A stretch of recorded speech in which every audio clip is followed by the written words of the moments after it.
बुद्ध और दुखी महिला। एक दिन भगवान बुद्ध एक गांव में प्रवचन दे रहे थे। उनके शांत स्वभाव और ज्ञान की प्रसिद्धि दूर दूर तक फैल चुकी थी। प्रवचन के बाद एक महिला रोती हुई उनके पास आए। उसकी आंखें लाल थीं और चेहरा दुख से भरा हुआ था। महिला ने करुणा भरे स्वर में कहा, बुद्ध, मेरा इकलौता बेटा मर गया है। मैं इस दुख को सहन नहीं कर पा रही हूँ। कृपया मुझे इसका कोई उपाय बताएं जिससे मेरा बेटा वापस आ जाए या मेरा दुख समाप्त हो जाए। बुद्ध ने शांत स्वर में कहा, मैं तुम्हारी मदद करूंगा, लेकिन इसके लिए तुम्हें एक कार्य करना होगा।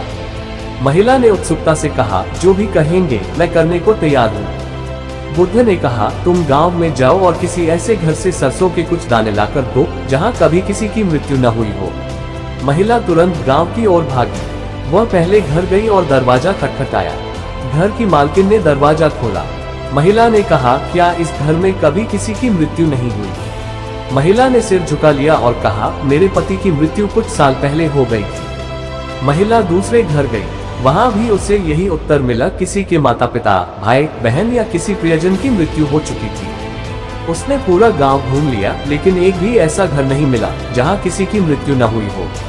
थकी हुई और उदास महिला बुद्ध के पास लौटी। उसने कहा, बुद्ध, मैं समझ गई हूँ कि इस संसार में मृत्यु और दुख से कोई अछूता नहीं है। बुद्ध ने मुस्कुराते हुए कहा, ठीक कहा, जीवन में मृत्यु और दुख अपरिहार्य है, लेकिन दुख से भागने के बजाय उसे समझो। जब हम इसे स्वीकार कर लेते हैं और इससे सीखते हैं, तभी हमें शांति मिलती है। महिला ने बुद्ध के चरणों में सिर झुका लिया। उसने अपने बेटे की मृत्यु को स्वीकार किया और समझ गई कि जीवन का चक्र जन्म और मृत्यु के बीच चलता है। ये कहानी हमें सिखाती और शिक्षा देती है कि दुख और कठिनाइयां जीवन का हिस्सा है।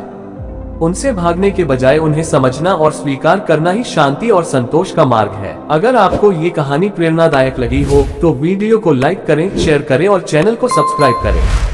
अगली प्रेरणादायक कहानी में फिर मिलते हैं।